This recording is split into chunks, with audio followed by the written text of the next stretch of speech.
Alright, continuing with the storytime vibes. Let's check. I created a brand new order. Yes. So now we do the last two. And I think that this is a great order to do them in. Of course, it is a question of whether my voice is going to last, right?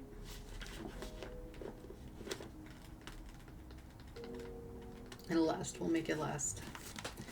Okay. This one is Standard Loneliness Package by Charles Yu.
Love speculative fiction. I love speculating.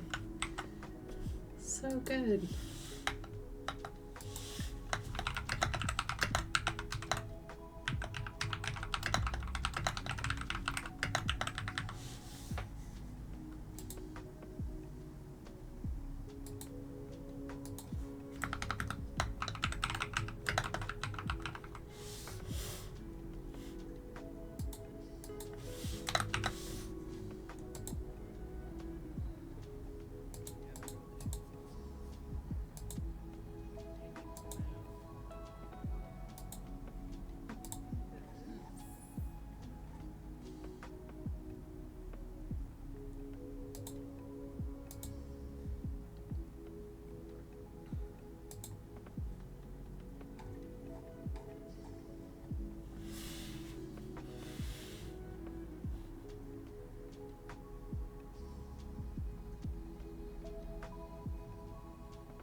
Okay.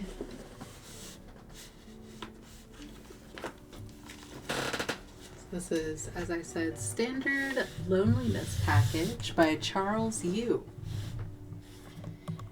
Root canal is $150, give or take, depending on who's doing it to you. A migraine is $200. Not that I get the money, the company gets it. What I get is $12 an hour plus reimbursement for painkillers. Not that they work. I feel pain for money. Other people's pain. Physical, emotional, you name it. Pain is an illusion, I know, and so is time. I know. The shift manager never stops reminding us. Doesn't help, actually. Doesn't help when you are on your third broken leg of the day. I get to work late, and already there are 9 tickets in my inbox. I close my eyes, take a deep breath, open the first ticket of the day. I am at a funeral. I am feeling grief. Someone else's grief. I am feeling a mixture of things. Grief mostly, but I also detect that there is some guilt in there. There usually is. I hear crying. I am seeing crying faces, crying pretty white faces, nice clothes. Our services aren't cheap, as the shift manager is always reminding us. Need I remind you? This is his favorite phrase these days. He is always walking up and down the aisle, tilting his head into our cubicles and saying it. Need I remind you, he says, of where we are on the spectrum? In terms of low end, high end, we are solidly towards the high-ish end. So the faces are usually pretty, the clothes are usually nice, the people are usually nice too. Although I imagine that it's easy to be nice when you are rich and pretty, even when you're at a funeral. There's a place in Hyderabad that is doing what we're doing, a little more towards the budget end of things. Precision Living Solutions, it's called. And of course there are hundreds of emotional engineering firms in Bangalore, springing up everywhere you look. I read it in the paper that a new call center opens on average like every 3 days. Okay, body is going into the ground now. The crying is getting more serious. Here it comes. I'm feeling that feeling, the one that people get a lot near the end of a funeral service. These sad and pretty people. It is a big feeling. Different operators have different ways to describe it. For me, it feels something like a huge boot. Huge, like it fills up the whole sky, the whole galaxy, all of space, some kind of infinite foot, and it's stepping on me. The infinite foot is stepping on my chest. The funeral ends, and the foot is still on me, and it is hard to breathe. People are getting into black town cars. I also appear to have a town car. I get in. The foot, so heavy. Here we go. Yes, this is familiar. The foot, yes, the foot. It doesn't hurt exactly. It's not what I would call comfortable, but it's not pain either. More like pressure. Deepak, who used to be in the next cubicle, once told me that this feeling, which I call the infinite foot, to him it felt more like a knee. It's actually the American experience of the Christian God. Are you sure it is the Christian God? I asked him. I always thought of God was Jewish. You're an idiot, he said. It's the same guy, duh, the Judeo-Christian God. Are you sure? I asked. He just shook his head at me. We'd had this conversation before. I figured he was probably right, but I didn't want to admit it. Deepak was the smartest guy in our cube cluster, and he would kindly remind me several times a day. I endured a few more minutes of the foot, and then right before the hour is up, right when the grief and guilt are almost too much, and I wonder if I am going to have to hit the safety button, there is. It's usually there at the end of a funeral, no matter how awful, no matter how hard I am crying, no matter how much guilt my client has saved up for me to feel. You wouldn't expect it, I didn't, but anyone who has done this job long enough knows what I'm talking about. It seems unbelievable, but it's there. It's almost always there, even if it's just a glimmer of it, and even though you know it's coming, even when you are waiting for it, in fact, when it comes, it always still feels a little bit of a shock. Relief.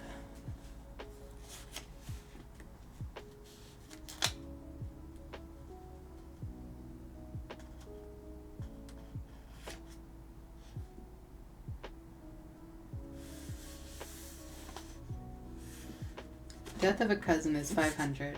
Death of a sibling is $1,250. Parents are $2,000 apiece, but depending on the situation, people will pay all kinds of money for all kinds of reasons, for bad reasons or for no reason at all. The company started in corporate services, ethical qualm transference, plausible deniability, that kind of stuff. Good cash flow, which the founder, now retired to philanthropy and heliskiing, plowed right back into R&D and turned Transfer Corp into a specialist, a one-feeling shop, cornered the early market in guilt. Then the technology improved. Some genius in Delhi figured out a transfer protocol to standardize and packetize all different kinds of experiences. Khalil in general. Don't feel like having a bad day? That's a line from one of our commercials. Let someone else have it for you. It shows a rich executive looking type sitting and rubbing his temples, making the TV face to communicate the stress of his situation. There are wavy lines on either side of his temples to indicate that the executive is really stressed. And then he places a call to his broker, and in the next scene the executive is lying on a beach, drinking a golden beer from a bottle and looking out at the bluest ocean I've ever seen. I saw this on American television at the lunch counter across the street that has satellite feed. I was eating at the counter. Next to me was a girl, maybe 4 or 5, scooping rice and peas into her mouth a little at a time. She watched the commercial in silence, and after it was over, she turned to her mother and softly asked her what the blue liquid was. I was thinking about how sad it was that she had never seen water that color in real life until I realized that I was 39 years old, and hey, you know what, neither had I.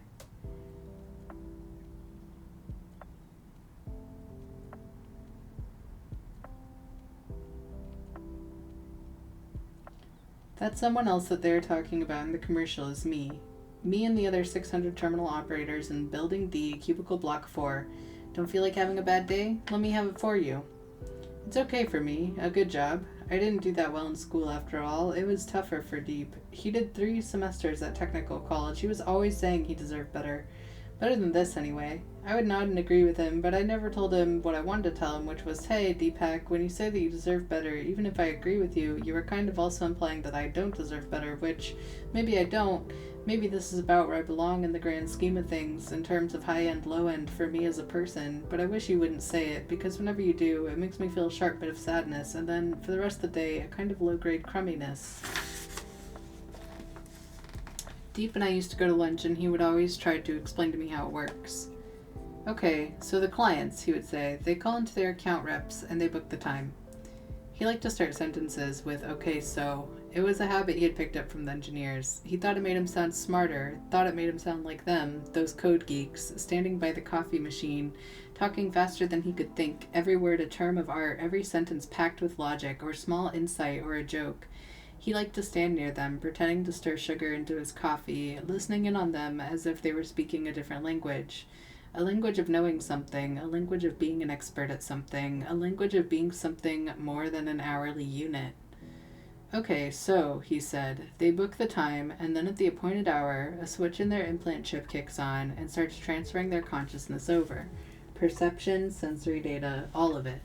Okay, so then it goes first to an intermediate server for processing, and that gets bundled with the other jobs, and then a huge block of that stuff gets zapped over here, where it gets downloaded onto our servers and then dumped into our queue management system, which parcels out the individual jobs to all of us in the cubicle farm. Okay, so it's all based on some kind of efficiency algorithm. Our historical performance, our current emotional load, sensors in our head assembly unit measure our stress levels, sweat composition, to see what we can handle, okay?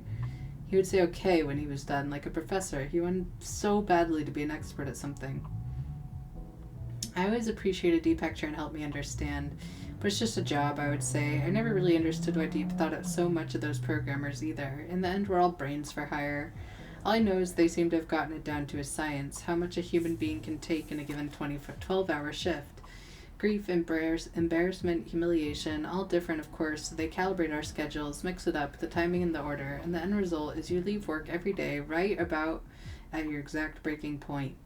A lot of people smoke to take the edge off. I quit 12 years ago, so sometimes when I get home, I'm still shaking for a little bit. I sit on my couch and drink a beer and let it subside, and then I heat up some bread and lentils and read a newspaper, or if it's too hot to stay inside, I walk down the street and eat my dinner there.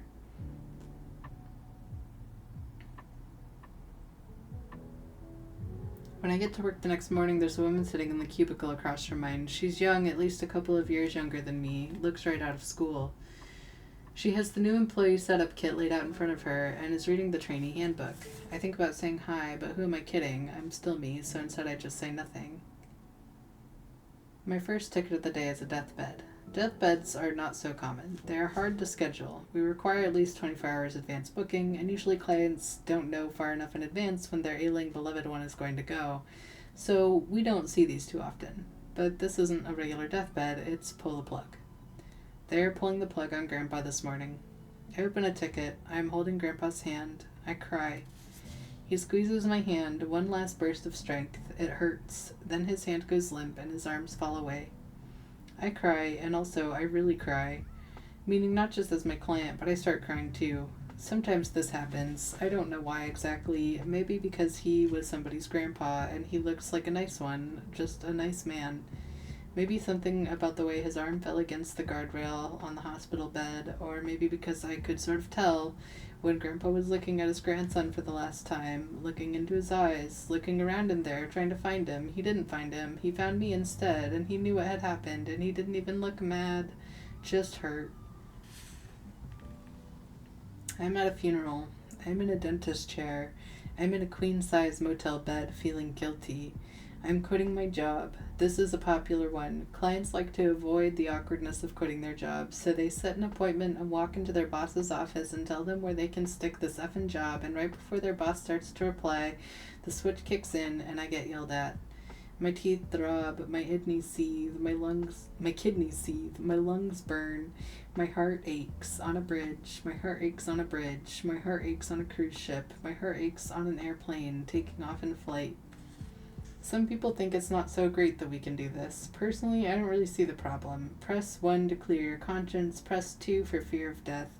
Consciousness is like anything else. I'm sure when someone figures out how to sell time itself, they'll have infomercials for that too.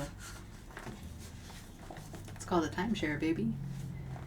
I am at a funeral. I am losing someone to cancer. I am coping with something vague. I am at a funeral. I am at a funeral. I am at a funeral.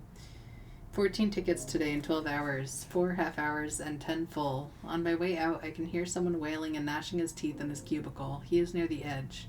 Deepak was always like that too. I always told him, hey man, you have to let go a little, just a little. Don't let it get to you so much. I peek my head to see if I can steal a glance at the new woman, but she's in the middle of a ticket. She appears to be suffering. She catches me looking at her. I look at my feet and keep shuffling past.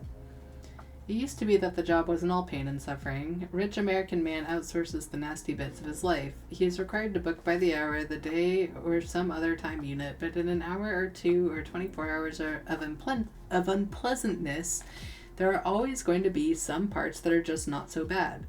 Maybe just boring. Maybe even not so bad. Maybe even more okay than not. Like if a guy books his colonoscopy and he hires us for 2 hours, but the first 8 minutes he's just sitting there in a waiting room, reading a magazine, enjoying the air conditioning, admiring someone's legs, or something. Anyway, it used to be that we would get the whole thing, so part of my job here could be boring or neutral or even sometimes kind of interesting. But then the technology improved again and the packaging software was refined to filter out those intervals and collect them. Those bits, the extra slices of life that were left over, were lopped off by the program and smooshed all together into a kind of reconstituted life slab, like American bologna lunch meat, a life loaf. They take the slab and process them and sell them as prepackaged lives. I've had my eye on one for a while at a secondhand shop that's on my way home from work. It's not ideal, but something to work for. So now what's left over, what we get to feel at work, it's all pretty much just undiluted badness. The only thing left can be surprise when, even in the middle of badness, there's something not so awful mixed in there. Like the relief in the middle of a funeral, or sometimes when you get someone who is really religious, not just religious, but a true believer, then mixed in with the sadness and loss at a funeral, you get faith, and you get to try different flavors depending on the believer. You get the big foot on your chest, or you get the back of your head on fire, a cold fire, it tickles. You get to know what it is like to know that your dead lover, your dead mother, your father, brother, sister, that they're all standing in front of you, tall as the universe, and they have huge infinite feet, and their heads are all ablaze with this brilliant frozen fire. You get the feeling of being inside a room at the same time, the room being inside of you, and the room is the world, and so are you. The next day is more of the same. 11 tickets, including a 2-hour adultery confession to my husband of 26 years. After lunch, I pass her in the hall, the new woman. Her name badge says Kirthi. She doesn't look at me this time. Walking home, I swing a block out of the way to check in at the secondhand shop. Someone bought my life. It was there in the window yesterday and now it's gone. It wasn't my life, technically, not yet. It was the life I wanted, the life I had been saving for. It's not a dream life. No, not top of the line, but a starter model, a good one. Standard possibility, normal volatility, a dark-haired, soulful wife, 0.35 kids, no actual, certainties are too expensive, but some potential kids, a solid 35% chance of having one or more. Normal life expectancy, average health, median aggregate amount of happiness. I test drove it once and it felt good. It felt right. It felt just fine. I don't know. I'm trying not to feel too sorry for myself. I just thought there might be more to all of it than this.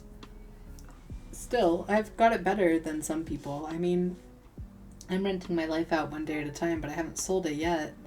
My father sold his life on a cold, clear afternoon in November. He was 30. It was the day before my 4th birthday. We went to the brokerage. It felt like a bank, but friendlier. My father had been carrying me on his back, but he put me down when we got inside.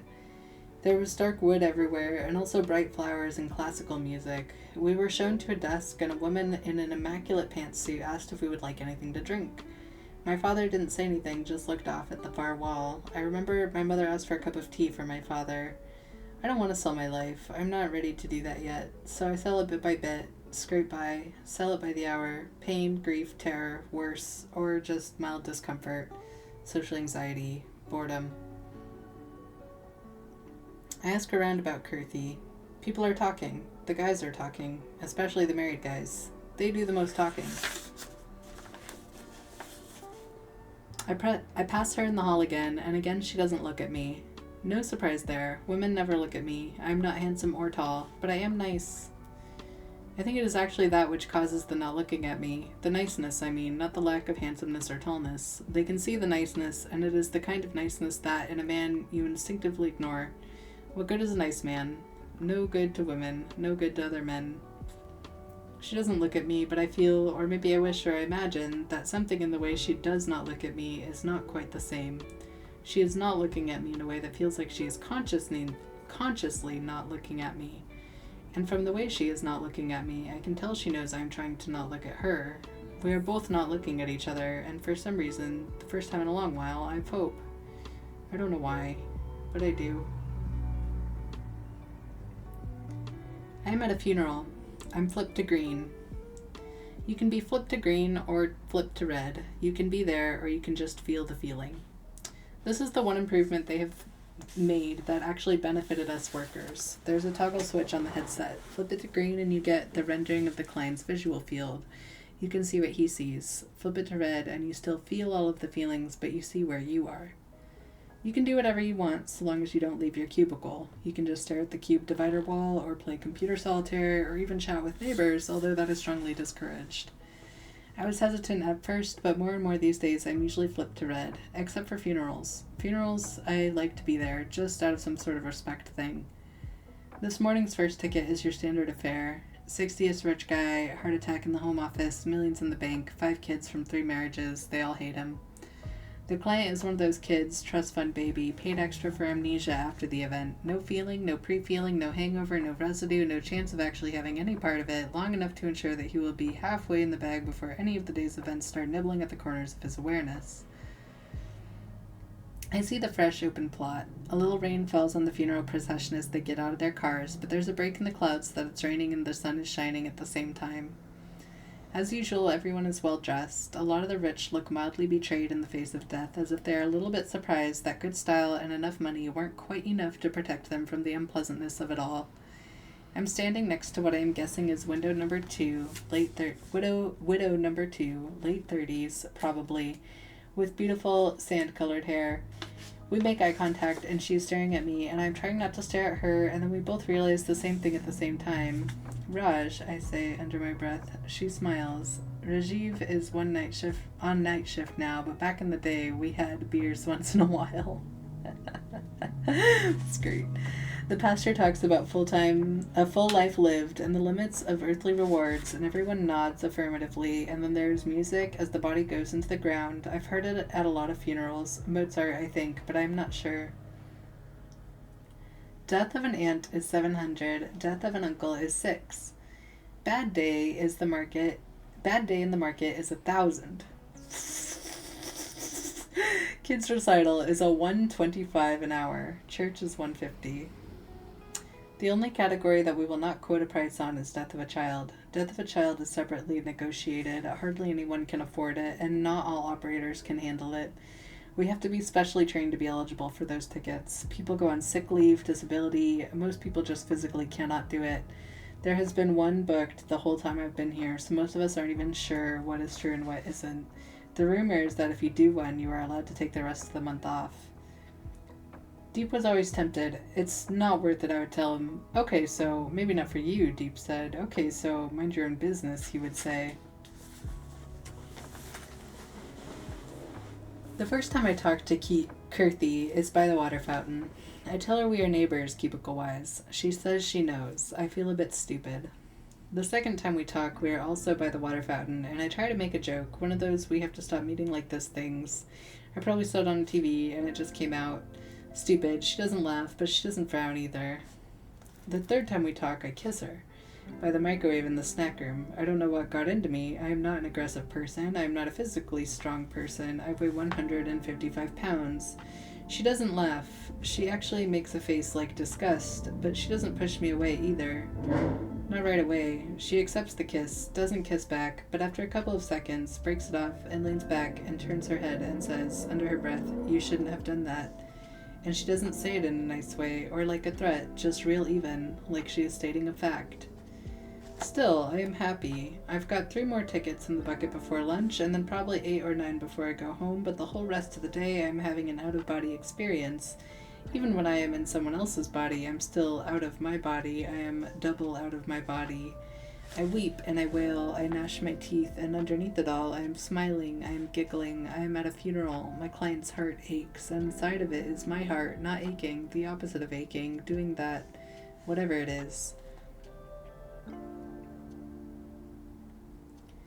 Kirthi and I start dating. That's what I call it. She calls it letting me walk her to the bus stop. She lets me buy her lunch. She tells me I should stop. She still never smiles at me. I am a heartbreak specialist, she says. When I see her in the hallway, I walk up behind her and slip my arm around her waist. She has not let me in yet. She won't let me in. Why won't you let me in? I ask her. You don't want in, she says. You want around. You want near. You don't want in. There are 247 ways to have your heart broken, she says, and I have felt them all. I am in a hospice. I have been here before, a regular client. I am holding a pen. I have just written something on a notepad in front of me. My husband is gone. He died a year ago. Today is the 10th anniversary of his death. I have Alzheimer's, I think. A memory of my husband surfaces like a white-hot August afternoon, resurfacing in the cool water of November. I tear off the sheet of the notepad. I read it to myself. It is a suicide note. I raise a glass to my mouth and swallow a pill, catch a glance of my note to the world. The fail-safe kicks on just in time. The system overrides, and I close the ticket.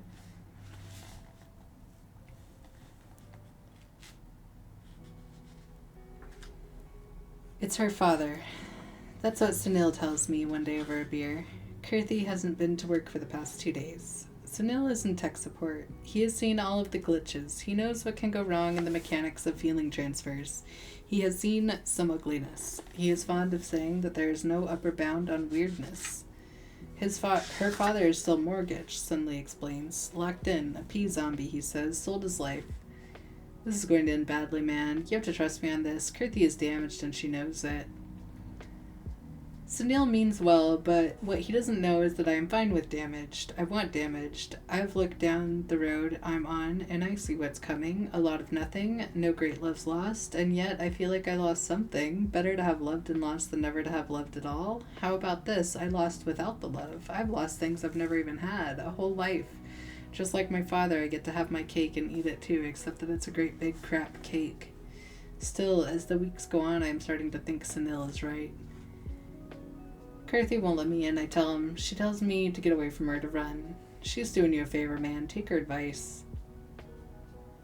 I ask her about her father. She doesn't talk to me for a week. And then on a Friday night, after we walk for an hour in silence before going into her apartment, she turns to me and says how awful it is to look at him in that state. We draw closer for a moment. Why won't you just love me? I ask her. She says it's not possible to make someone feel something. Even yourself, she says, even if you want to feel it. I tell her about the life I had my eye on. It's gone, she says. I'll find another one just like it, I tell her. Standard happiness package, decent possibility, the chance of a kid. It wouldn't be enough for us, not quite, but we could share it, take turns living the life.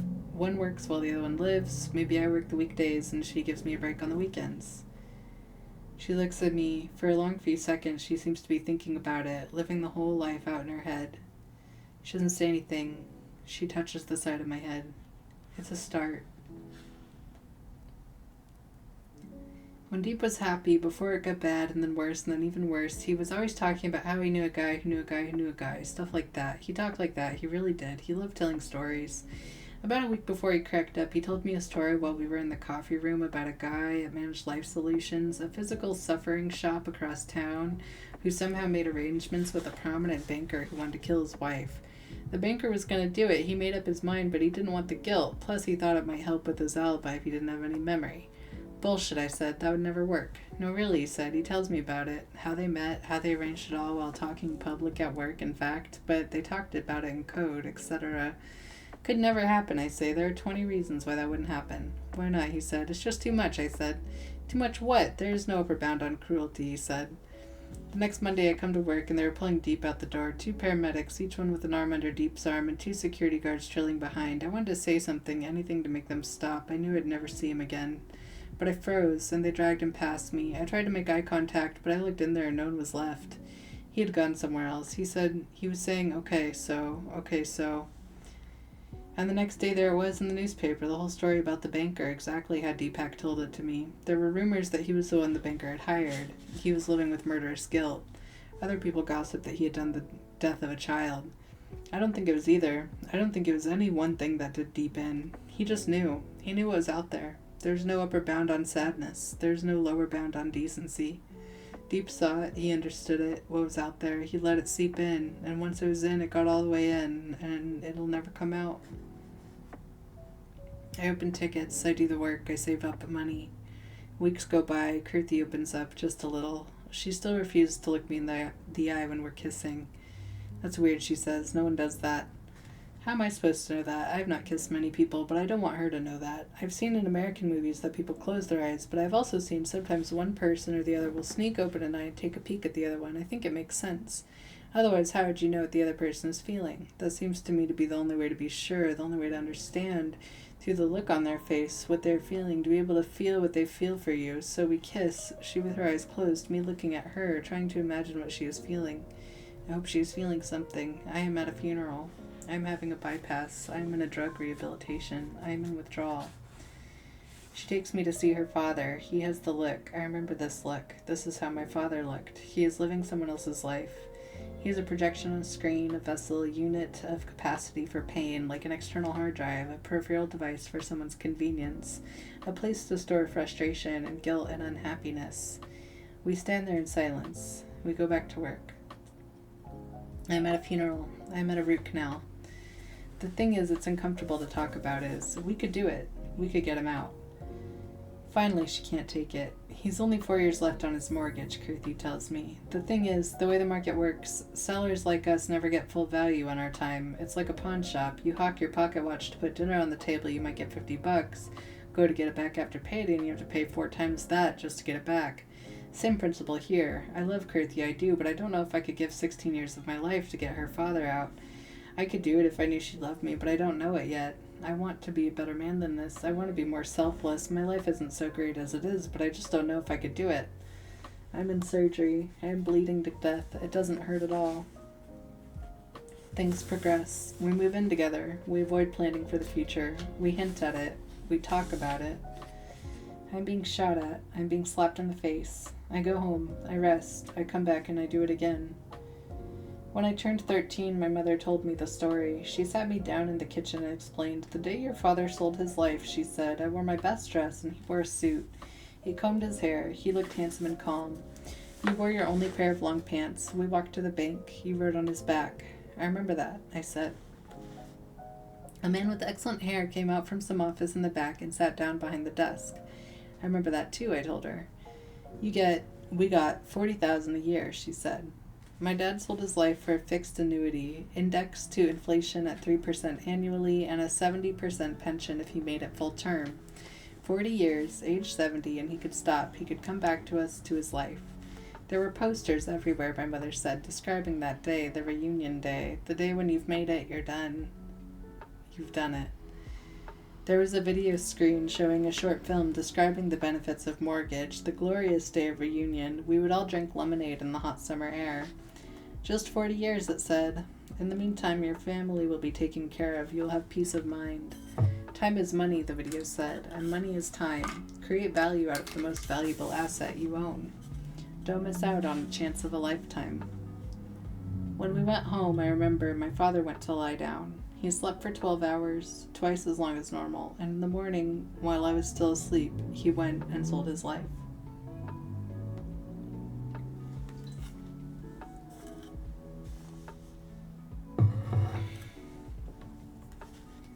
Things stop progressing with Kirby. Things go backwards, and then one day, whatever it was we had, it's gone. It won't come back, and we both know it.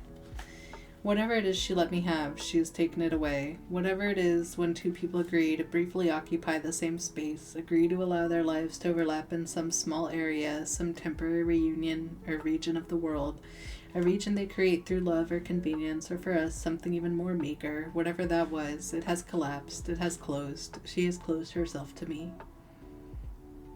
A week after Kirthi moves out, her father passes away. My shift manager will not let me off to go to the funeral. Kirthi doesn't even ask if I would like to go anyway. I should go. I will be fired if I go. But I don't have her anymore. If I leave, I won't have a job either. I'll never get her back if I don't have a job. I'm never getting her back anyway. I don't even know if I want her back. But maybe this is why I don't have her. Would never have had her. Maybe the problem is I don't have a life. Maybe the problem is I don't want a life. I go to work, I open tickets, I close tickets. When I get home, my apartment seems empty. It's always empty, but today more empty. The emptiness is now empty. I call her, and I don't know what to say. I breathe into the phone. I call her again. I leave a message. I know a guy in the billing department. I say, we could get some extra capacity. No one would know. Find an open line. I could feel it for you, your grief. I could bury your father for you. I would say that I am tired of this substitute life, except that this is the only life I will ever have. If it is a substitute for itself, a substitute for nothing, a substitute for something that never existed in the first place. 3 days later, when I get to work, there's a note on my desk giving me the time of the funeral service. Just the time, and underneath that she scrawled, okay. Okay. I arranged for the hour. At the time, I opened the ticket. I am expecting a funeral. I am not at a funeral. I can't tell exactly where I am, but I am far away, in a place I don't recognize. She has moved to a place where I will never find her, probably where no one will ever find her. A new city, a new life. She paid for this time herself. She wanted to let me in for once, just once. She must have used up everything she had saved. The money was supposed to be for her father, but now there was no need. She was walking along a road. The sun is hot, the air is dusty, but the day is alive. She feels alive. I feel alive for her. She is looking at a picture we took, the only picture we took together in a photo booth in the drugstore. Our faces are smashed together, and in the picture she is not smiling as usual, and I am smiling, a genuine smile, or so I have always thought about myself, but now looking at myself through her eyes, I see that she sees my own smile starts to decompose. Like when you say a word over and over, so many times, over and over, and you begin to feel silly, but you keep saying it, and then after a short while, something happens, and the word stops being a word, and it resolves into its consonant sounds, and then all of a sudden, what used to be a word is not a word at all. It is now the strangest thing you have ever heard. I am inside of her head. I am a nice person, she is thinking. I deserve more, she wants to believe. She wants to believe it, but I can feel that she doesn't. If only she could see herself through my eyes. If only she could see herself through my eyes looking through her eyes. I deserve to be loved, she thinks, but she doesn't believe it. If only I could believe it for her. I want to believe in her, believe inside of her, believe hard enough inside of her that it somehow seeps through. She turns up the road, and the hill gets steeper. The air gets hotter. I feel her sadness with every step, and then right near the top of the hill, just the faintest hint of it, a smile. She's remembering us, the few happy moments we had. I am standing on a hill. I am not at a funeral. I am thinking of someone I once loved. I don't know if I am her thinking of me, or if I am me thinking of her, or if maybe, right at this moment, there is no difference.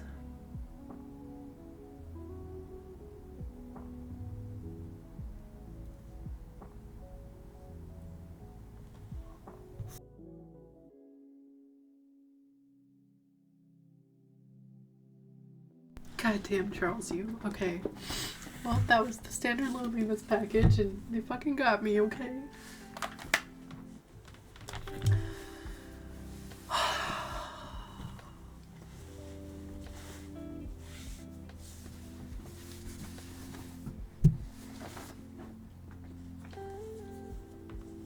It's too hot in here.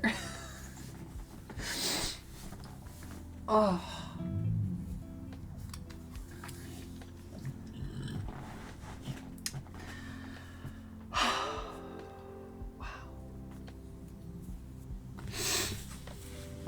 God, what a metaphor for real life, right?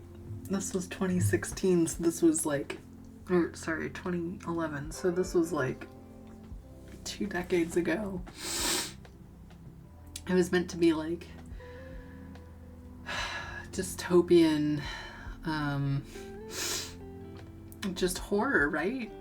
Took that call center, corpo hellscape and made it about dividing attention, time, and feelings to that level of parsimony, and then forcing other people to feel them for you instead of doing it yourself. Like, oh my God, how much has that metaphor turned into a reality, right? My God. That one just keeps getting good.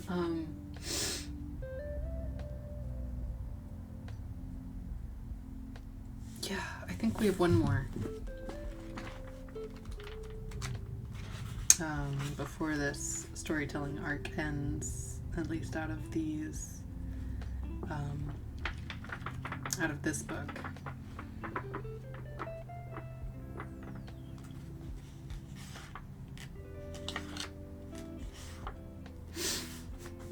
And this is it's a happy note to leave on, so I am looking forward to it, but I think I'm gonna take a break, is what I'm gonna do. So.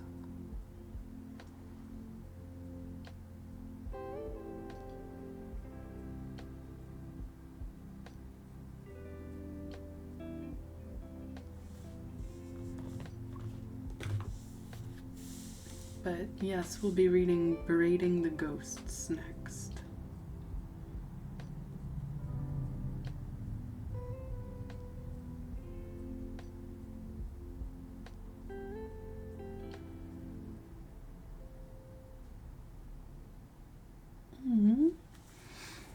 I just got, well, that's just so nice. Thank you, fam.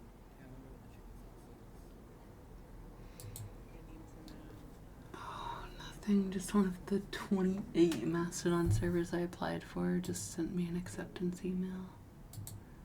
No big deal. Truly is nothing of any note or moment whatsoever. Okay,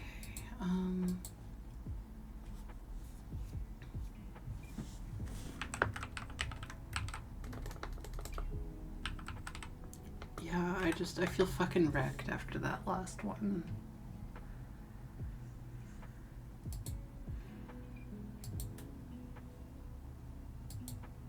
I just want to, like, sit here for a minute, you know?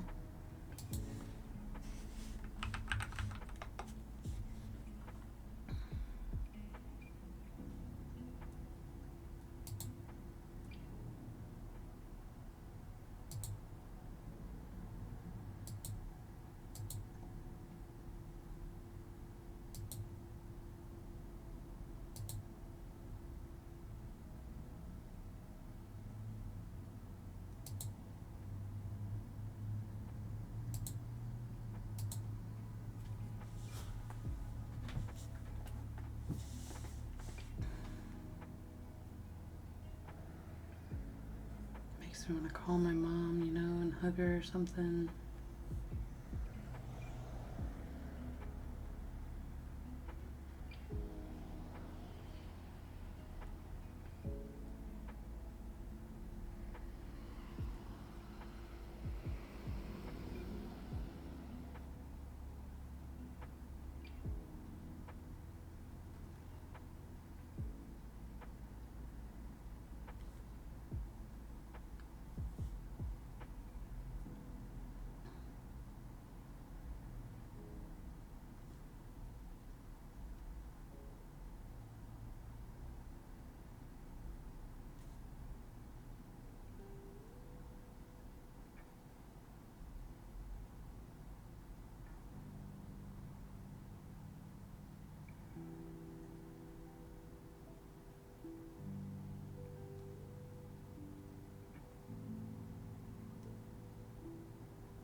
Whoa, not intentional.